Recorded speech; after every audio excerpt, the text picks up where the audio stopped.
My name is McGrain. I'm a nurse practitioner at Nebraska Medicine. I'm in the Department of Urology. I work with the urology surgeons, and we see patients for many different reasons. Obviously, male incontinence, benign prostatic hypertrophy, female incontinence, low testosterone, erectile dysfunction, and general urological concerns and issues. Especially women have trouble with recurrent urinary tract infections.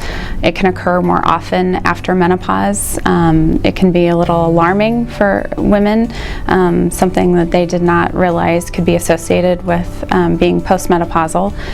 Estrogen has a lot to do with that, and we don't necessarily have to have patients on oral estrogen therapy because, as many people know, there's some risk associated with that, and a lot of hot topic about discussion about taking oral estrogen.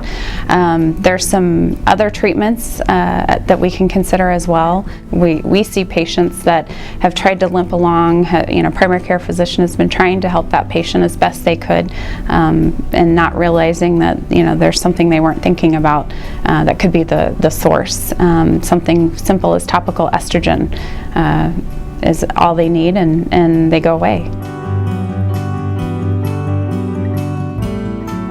Benign prostatic hypertrophy, or BPH, is a condition in men, very common. Typically, we start first-line therapy as oral medications. What happens is the prostate that sits at the base of the bladder gets enlarged with time, with age. It's normal. It can also be a little hereditary. If you have family members, father, brother, who had same issues, same concerns, those symptoms that you tend to get are you're getting up more frequently at night to have to use the restroom. It takes longer to empty your bladder.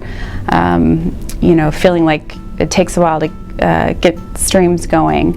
Many patients complain that they're the first one to the urinal and they're also the last one out. It takes a while, and sometimes all it takes is a simple medication to help that patient have a stronger stream, empty better, more efficiently, and that's it. That's first line therapy.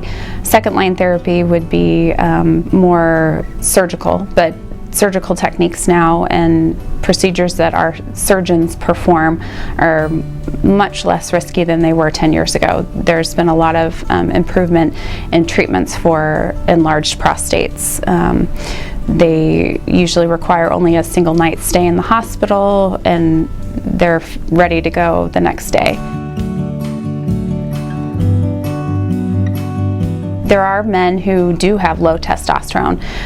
It's important to make sure that you are getting a full evaluation by a board-certified provider who knows what to look for, what other endocrine disorders could be contributing to that low testosterone. But if it's simple low testosterone and someone is having low energy levels, problems with their libido, feeling like they're tired all the time, and that low testosterone is proven with laboratory testing, we definitely recommend treatment and close monitoring and making sure that testosterone is prescribed in a safe and proper way is one of the things we offer at Nebraska Medicine.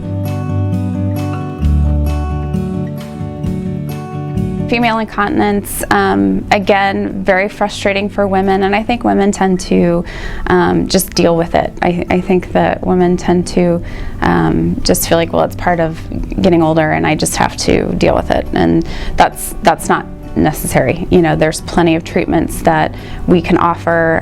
There's tiers of therapy. We can start with a simple medication, and that's all that it takes. We can do a further evaluation to determine possibly if it's related to previous childbirth, if you've had a hysterectomy. Those are all things that can contribute to female incontinence, especially with with age and following childbirth. There are some simple surgical treatments. That's more of a second-line therapy. It depends on what kind of incontinence. There's stress incontinence, and then that's with when you have leaking with coughing, sneezing activity, and then there's urgency incontinence where you're leaking because you've got to go, and you're not going to make it to the bathroom.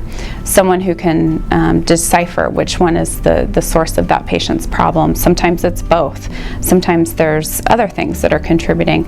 It's important to do a full evaluation and make sure that we are treating it properly, either with medications or with surgical options. And we have some great surgeons that when it comes to that point that we've tried different things and surgery is an option, there are some great treatments, and I have many patients that are very happy with the results.